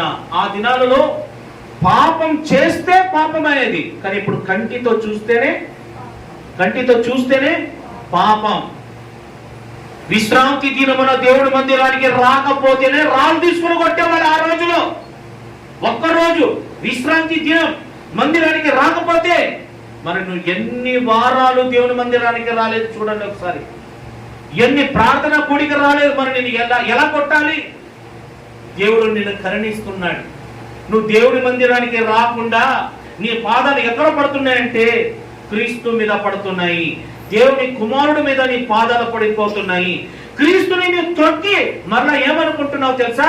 అదే వాక్యం కంటిన్యూ చేయమ్మా. తాను పరిశుద్ధపరచబడుటకు సాధనమైన నిబంధన రక్తమును అపవిత్రమైన దానిగా ఎంచి, చాలమ్మా, తాను పరిశుద్ధపరచబడుటకు సాధారణమైన నిబంధన రక్తమును అపవిత్రపరచి. నిబంధన రక్తం అంటే బ్రెడ్, ద్రాక్షారసం. బల్లారాధనలో దైవ సేవకులు మనకు రొట్టె ముక్క ఇస్తున్నాడా? బ్రెడ్ ఇస్తున్నాడా? ద్రాక్షారసం ఇస్తున్నాడా? ఆ ద్రాక్షారసం ఎవరికి సాదృశ్యం? క్రీస్తుకి సాదృశ్యం. తాను పరిశుద్ధపరచబడుటకు సాధనమైన నిబంధన రక్తమును అపవిత్రమైనదిగా ఎంచి. అంటే లెక్కలేదు విశ్వాసులకి. విశ్వాసులైన కొంతమంది ఏమనుకుంటారంటే, మన పాస్టర్ గారు మనకు బల్లారాధన ఇస్తున్నారు కదా, అయ్యగారు మీరు బల్లారాధన ఇస్తారు కదా, ఈ పాస్టర్ గారు మనకి ప్రతి ఆదివారం లేకపోతే ప్రతి నెల మనకి బల్లారాధన ఇస్తున్నారు కదా, పెద్ద విశేషమేముంది? అది బ్రెడ్ ముక్కే కదా, అది ద్రాక్షరసమే కదా, అది మార్కెట్లో దొరికేదే కదా, బేకరీలో దొరికేదే కదా, స్వీట్ కొట్లో దొరుకుతాయి కదా బ్రెడ్, ద్రాక్షరసం ఎక్కడైనా దొరుకుతుంది కదా, అదేంటి పెద్ద అంత ఇది ఉంది, దానికేంటి మనం అంత భక్తి చూపించాలి అని అపవిత్రంగా ఎంచి. అంటే బల్లారాధన అంటే క్రీస్తుకి సాదృశ్యమైన ఈ రొట్టె ద్రాక్ష రసానికి భయపడకుండా లెక్క చేయట్లేదు చాలా మంది. ఇది చిన్న విషయం అనుకుంటున్నారు. నేను తెనాలిలో సేవ చేస్తున్నానండి. అక్కడ ఒక సంఘం ఉంది, అక్కడ ఒక పాస్ గారు ఉన్నారు. ఆ సంఘం పేరు చెప్పును, పాస్ గారి పేరు కూడా నేను చెప్పును. ఆ సంఘంలో ఒక విశ్వాసి ఉంది. విశ్వాసి కూడా కాదు, మందిరంలో పని చేస్తే అంటే కొంచెం ఊడిచి తుడిచి కొంచెం కుర్చీలు వేయడం, తుడవడం, క్లీన్ చేస్తే పాస్టర్ గారు ఆయనకి నెలకి 2000 ఇస్తున్నారు. ఆయన బాప్తిసం కూడా తీసుకోలేదండి, మారు మనసు కూడా లేదు. ఏదో వస్తుంది, పరిచర్య చేసి వెళ్ళిపోతుంది. సరే, బల్లారాధన అయిపోయిన తర్వాత ఈ మిగిలినటువంటి ఈ రొట్టె ద్రాక్ష రసం ఎవరు తీసుకోవాలి? అసలు తీసుకోవాలంటే మనం బాప్తిసం పొందిన మనము ఎలా తీసుకుంటాము? చాలా భయముతో, భక్తితో ప్రార్థన చేసుకుని శుద్ధీకరించి దేవుని దగ్గర పశ్చాత్తాపపడి మనం బల్లారాధన తీసుకుంటున్నాం. అయిపోయిన తర్వాత ఈ మిగిలినటువంటి రొట్టె ద్రాక్ష రసం ఎవరు తీసుకోవాలి? ఏం చేయాలి? ఆ మిగిలిన రొట్టె ద్రాక్ష రసం అభిషక్తుడైన దైవ సేవకుడు తీసుకోవచ్చు. లేకపోతే సంఘ పెద్దోళ్ళు వాళ్ళు కూడా ఎంతో వినయము భక్తితో దేవునికి ప్రార్థన చేసుకుని దాన్ని ఒక మూడులో ప్రార్థన చేసుకుంటే తీసుకోవచ్చు. అసలు జరిగిన సంఘటన ఏమంటే, అక్కడ నన్ను పాటలు పాడడానికి పిలిచారు. పాటలు పాడి ప్రార్థన అంతా అయిపోయింది, బల్లారాధన అయిపోయింది. నేను ఒక మూలలో కుర్చీ చేసుకుని కూర్చున్నా. ఈ మేడం వచ్చింది, ఊగుతూ వచ్చింది. ఎవరు? ఈ పని చేసే అమ్మాయి, జీతం తీసుకునే అమ్మాయి, ఒక సిస్టర్, ఒక మేడం వచ్చింది. ఊగుతూ వచ్చింది. వచ్చేసి ఏం చేసిన, పాస్టర్ గారు లేరు, విశ్వాసం లేరు, సంఘ పెద్దలు లేరు. నేను అక్కడ కుర్చీ దగ్గర కూర్చుని ఉంటే ప్రశాంతంగా కూర్చున్నా, సెల్ చూసుకుంటూ ఏదో ఫోటో ఎడిటింగ్ చేసుకుంటూ కూర్చున్నా. ఈ మేడం వచ్చేసి, ఈ అక్క వచ్చేసేది కుర్చీ వేసుకుని కూర్చుంది నా ముందు. ఎక్కడ ఏమి వేసుకుని కూర్చుంది? కుర్చీ వేసుకుని కూర్చుంది. ఎవరు ముందు? నా ముందు, సేవకుడు ముందు. సరే, కుర్చీ వేసుకుంటే తప్పేముందండి? తప్పేం లేదు కదా. ఒక కుర్చీ కాదు, 2 కుర్చీలు వేసుకుంది. కాలు మీద కాలు వేసుకుని కూర్చుంది. ఒక కుర్చీ మీద కాలు వేసుకుని కూర్చుంది. వేసుకుని ఆ మిగిలిన ద్రాక్షారసం బ్రెడ్ ఉందే, అది ఒక గిన్నెను పోసుకొని ఆ బ్రెడ్ తీసుకొని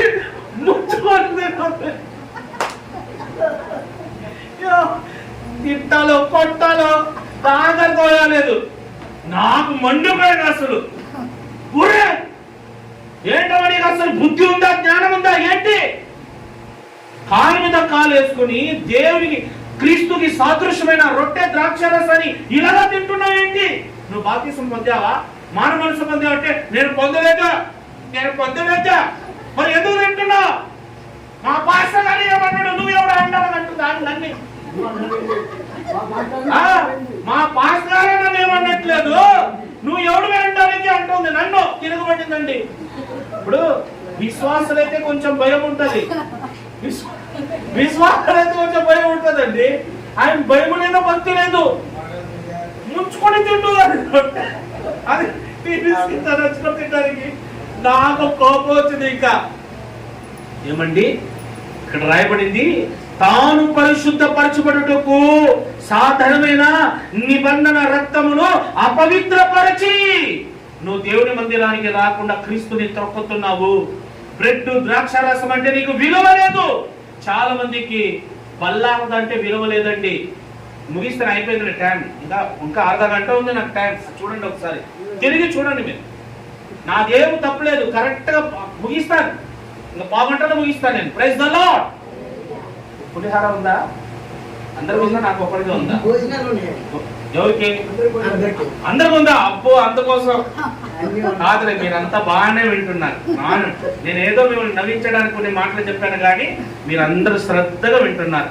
I'm very very very very happy. Praise the lord. Okay, అపవిత్రంగా ఎంచి యేసు ప్రభు ఒక రొట్టె తింటున్నప్పుడు అక్కడ ఒక స్త్రీ వస్తుంది. అయ్యా, నాకు కూడా కొంచెం రొట్టె ముక్క ఇవ్వంటే అప్పుడు యేసు ప్రభు ఏమన్నాడు? పిల్లలు రొట్టె తీసుకొని కుక్కలకి ఏం మాట చెప్పండి, అది నాకు రావట్లేదు. చెప్పేది గట్టిగా చెప్పయ్యా, నాకేమో తెలుగు రాదు. నేను చెప్తాను వినండి. పిల్లలు రొట్టె తీసుకుని కుక్క పిల్లలకి ఇవ్వకూడదని యేసు ప్రభు చెప్పినప్పుడు ఆయన ఏమంటుంది తెలుసా? ప్రభువా, యజమానుడు తినేటప్పుడు ఆ కింద పడిన వంటి ముక్కల కోసం కుక్క పిల్లలు ఎదురు చూస్తాయి కదా. చాలాసార్లు ఇది సండే స్కూల్ పాఠం అని మనం అనుకుంటామండి, ఈ సండే స్కూల్ కథ అనుకుంటాము. ఇది ఎక్కువగా ఈ మాట సండే స్కూల్లో వాడుతుంటారు. యేసు ప్రభు రొట్టె తినేటప్పుడు ఒక స్త్రీ వస్తుంది, అడుగుతుంది. యేసు ప్రభు అంటాడు, పిల్లలు రొట్టె తీసుకుని కుక్క పిల్లలు వేయకూడదంటే ఆమె అంటుంది, యజమానుడు తినేటప్పుడు కుక్క పిల్లలు ఎదురు చూస్తారంటే తన కుక్క అని నమ్ముతుంది, తగ్గించుకుంటుందండి ఆమె. ఎందుకు తెలుసా? ఆ రొట్టె క్రీస్తుకి సాదృశ్యం, ఆ రొట్టె క్రీస్తు అని ఆమె నమ్ముతుంది. ఆ రోజులోనే ఆ స్త్రీకి తెలిసింది రొట్టె యొక్క విలువ, క్రీస్తుకి సాదృశ్యమైన ఈ ద్రాక్ష రసానికి ఉన్నటువంటి విలువ ఆ స్త్రీకి తెలిసింది కాబట్టి ఆమె తనను తను తగ్గించుకుంది. కాబట్టి ఈ రోజులో కూడా బైబిల్లో ఆమె యొక్క పేరు, ఆమె గురించి ఎంతో మంది దైవ సేవకులు చెప్పేంత స్థానము ఆ స్త్రీకి దేవుడు అనుగ్రహించాడు. దేవునికి మహిమ కలుగును గాక. నువ్వు దేవుని మందిరానికి రాకుండా క్రీస్తుని తొక్కావు, బల్లారాధనని నువ్వు తృణీకరించావు, అపిత్రపరిచావు. ఇంత జరిగిన తర్వాత కూడా నిన్ను ఒకడు వెంబడిస్తున్నాడు. ఎవరు? చూడండి, చదవమా తర్వాత. అదే 10వ అధ్యాయం 29వ వాక్యం. ఇట్లుండగా త్రొక్కి తాను పరిశుద్ధపరచుటకు సాధనమైన నిబంధన రక్తమును అపవిత్రమైనగా ఎంచి కృపకు మూలకముగు ఆత్మను తిరస్కరించి. చాలండి, ఎవరిని? పరిశుద్ధాత్మని కూడా తిరస్కరిస్తున్నారు.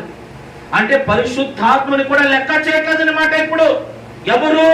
అన్ని తెలిసిన వారే, అనుభవం జ్ఞానము కలిగిన వారే పరిశుద్ధాత్మని కూడా తిరస్కరిస్తున్నారు. పరిశుద్ధాత్మ అంటే కూడా భయం లేకుండా పోయింది. ఎవరికి? క్రైస్తవులకి. ఇంత జరిగిన తర్వాత నువ్వు దేవుని మందిరానికి రాకుండా, బాప్తిసం పొందకుండా, బల ఆరాధన పొందుకోకుండా, దేవుని మందిరానికి దూరం అయిపోయి సహోదరుని ద్వేషిస్తూ నీ దేవుని రక్తాన్ని అపవిత్రంగా ఎంచి క్రీస్తుని పాదాలతో తొక్కి పరిశుద్ధాత్మని నువ్వు ఆర్పిస్తే, పరిశుద్ధాత్మని నువ్వు దుఃఖపరిస్తే, చివరికి తండ్రి అయిన దేవుడు ఒక నిర్ణయం తీసుకున్నాడు. ఈ మాట చెప్పి నేను ముగిస్తాను. హెబ్రీయులకు రాసిన పత్రిక 10వ అధ్యాయం 30వ వాక్యం. ఇన్ని జరిగిన తర్వాత తండ్రి అయిన దేవుడు ఏమంటున్నాడు తెలుసా? హెబ్రీయులకు రాసిన పత్రిక 10వ అధ్యాయం 30వ వాక్యం. పగ తీర్చుట నా పని,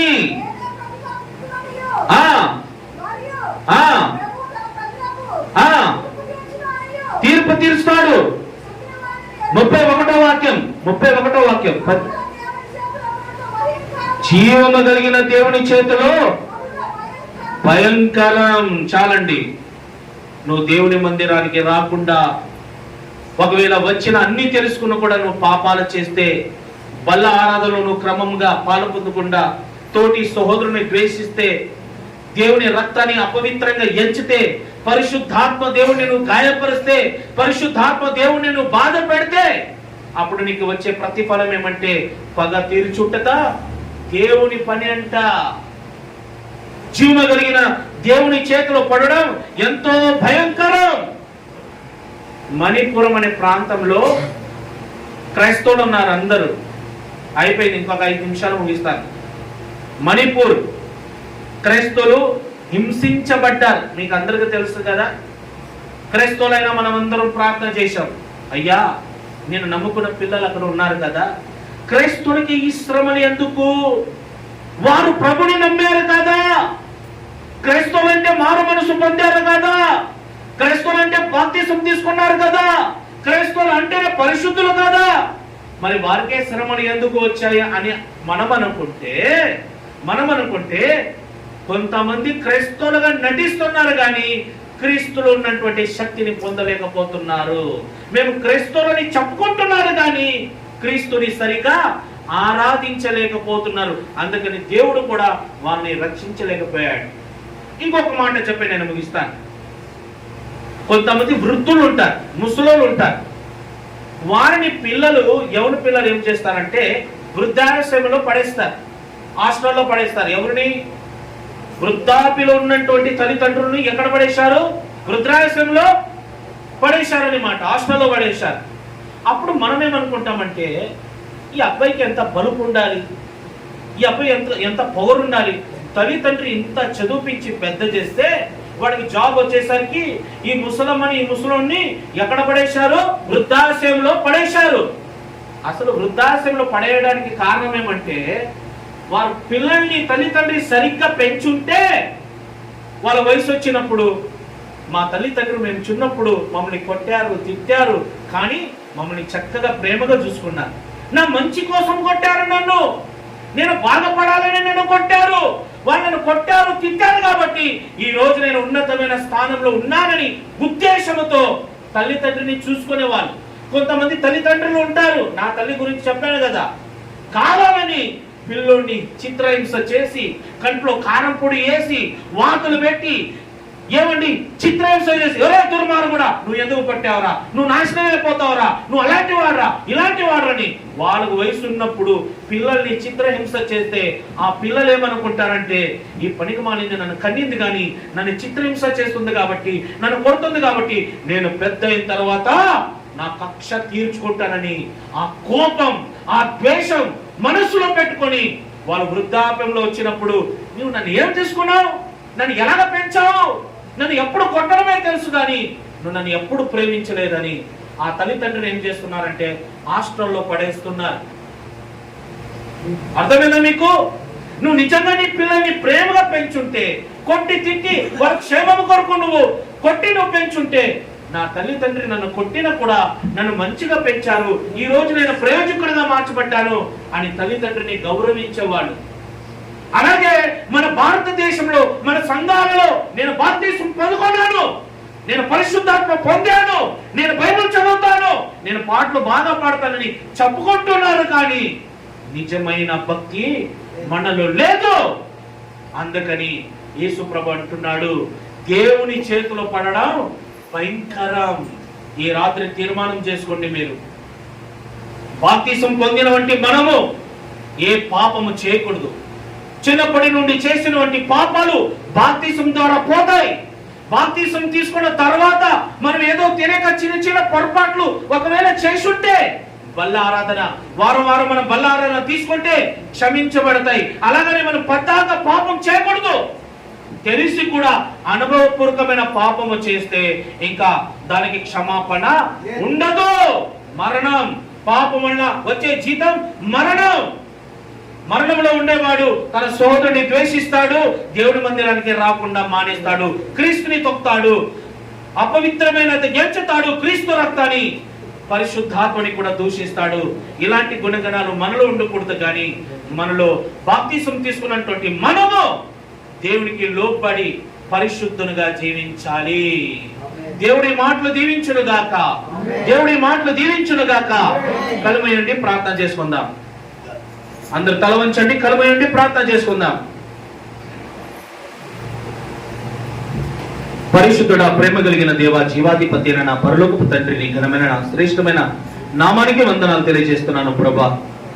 ఈ రాత్రి కాల సమయం మందు నీ సేవకుడైన నన్ను నిలబెట్టుకొని మీరు విత్తిన వంటి విలువైన మాటలు, నీ పిల్లలకు అందించినటువంటి విలువైన మాటల నిమిత్తం దేవానికి స్తోత్రములు చెల్లిస్తున్నాం.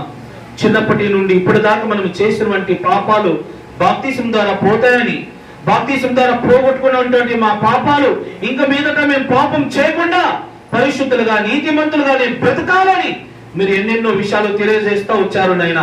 విత్తబడినటువంటి మాటలు అయ్యా వినిన ప్రతి ఒక్క హృదయాలలో అయ్యా నీరు కట్టి ఫలింపచేయమని వేడుకుంటున్నాం. నీతిమంతులుగా, పరిశుద్ధులుగా, నీ నామాన్ని ఘనపరిచే బిడ్డలుగా మమ్మల్ని తీర్చిదిద్ది నీ ఘనమైన నామానికి మహిమ పొందమని లోకరక్షకుడైన యేసుక్రీస్తుతో అతి శ్రేష్టమైన నామంలో ప్రార్థించి వేడుకుంటున్నాను నా పరలోకపు తండ్రి. ఆమేన్, ఆమేన్. అందరికి వందనాలు. ఈ చక్కని అవకాశం ఇచ్చినటువంటి దైవజనులు కృష్ణ గారు కూడా నా ప్రేమపూర్వకమైన వందనాలు తెలియజేస్తూ సమయాన్ని వారికి సమర్పిస్తున్నాను. థ్యాంక్ యూ, ధన్యవాదాలు.